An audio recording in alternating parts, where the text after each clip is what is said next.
The first double-decker buses appeared in London in 1851. They were invented to help carry the thousands of people who visited the great exhibition that was held that year.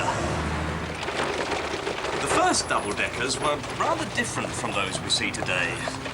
They were pulled by horses, and they didn't have a roof. It wasn't until 1925 that the first fully covered bus appeared.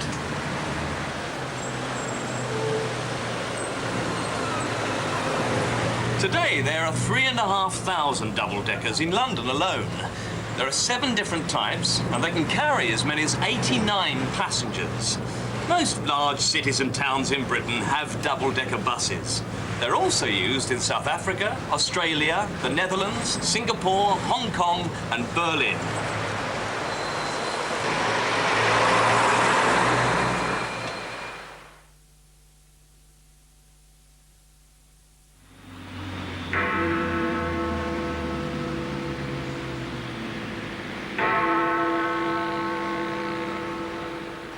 The British Parliament has become the model that is followed by all democratic countries.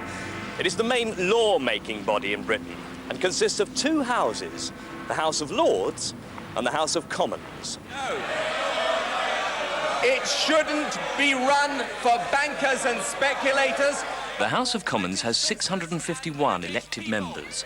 Here, all new laws are debated. Sometimes the debates last for many hours, and they can become extremely heated. It wasn't worth waiting for, I have to tell the right honourable gentleman. Order! Order! And order in this house. To Tony Blair!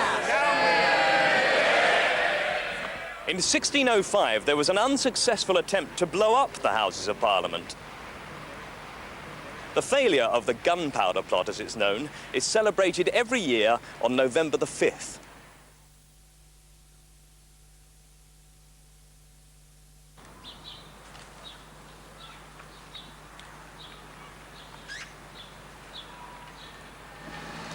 The typical milkman gets up at about 3 o'clock in the morning to start his daily round, delivering milk to the doorsteps of about 500 houses.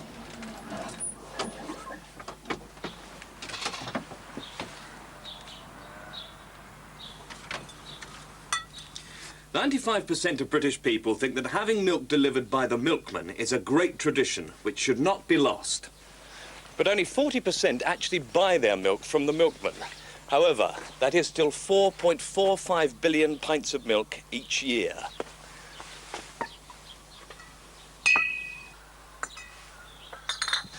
And most milk is delivered in glass bottles. Mass production of milk bottles started in the 1920s, when pasteurization was introduced. Having treated the milk to kill bacteria, it was very important that it was protected. Today, these bottles are washed and reused at least 12 times.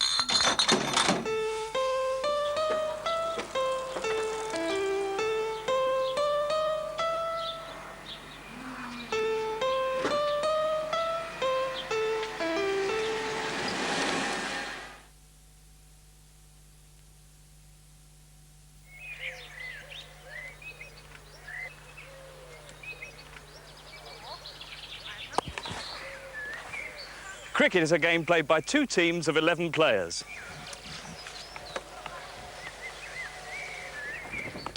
One team bowls and the other team bats. The team who are batting try to hit the ball as far as possible.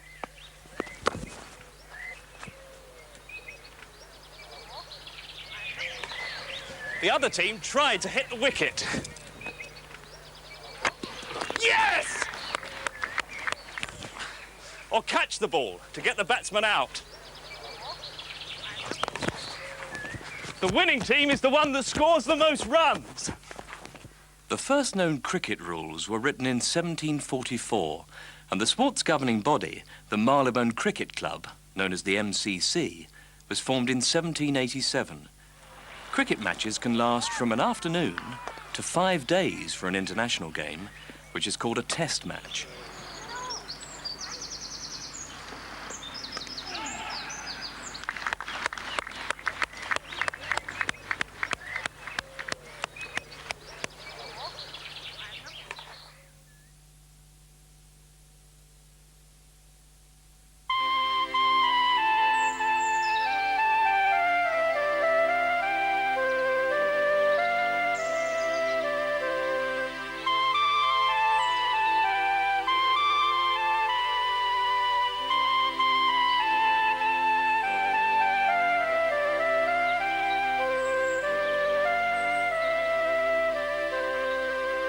The English country garden originated in medieval times. Then it was a place to grow herbs like parsley, sage and rosemary, which were used to flavour food. Gradually, other plants were introduced, especially flowers for decoration.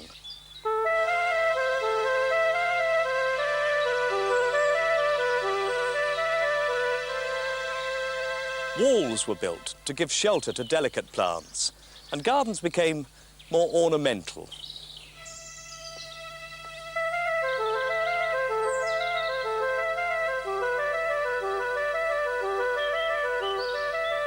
English gardens today contain hundreds of varieties of flowers, fruit and vegetables. Many of these didn't originally grow in Britain.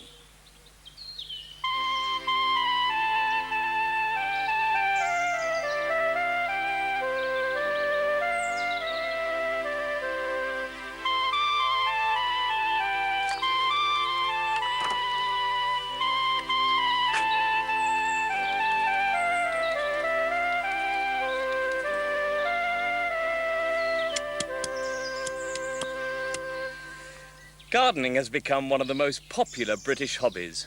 If you're good at making things grow, then you're said to have green fingers.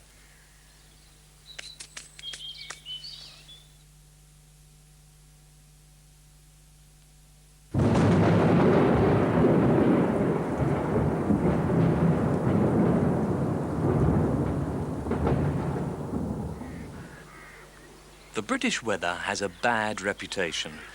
People are always complaining about it, and going abroad for holidays has become a popular way of avoiding it. In fact, the British climate is actually quite good. The winters are relatively mild and the summers are not too hot. Many other places are much wetter. Even northern Spain and Portugal have more rain than some parts of Britain. The problem is that the weather here is very changeable.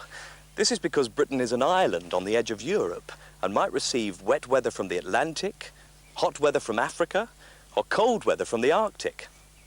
It's quite nice today, though.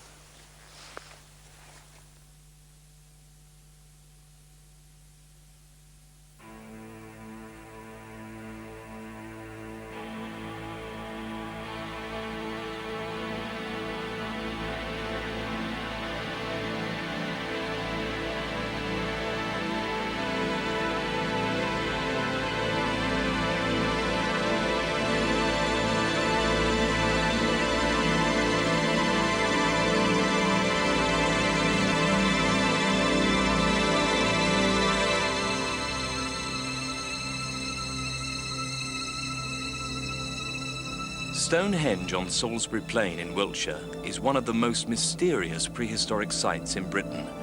Who built it? Why did they build it? How did they build it? The stone circle was built approximately 4,500 years ago, probably as a site for religious ceremonies.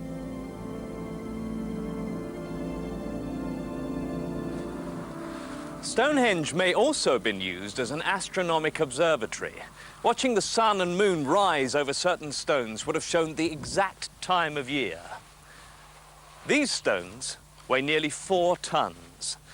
The people who built Stonehenge probably dragged some of these stones all the way from South Wales, a distance of almost 400 kilometres.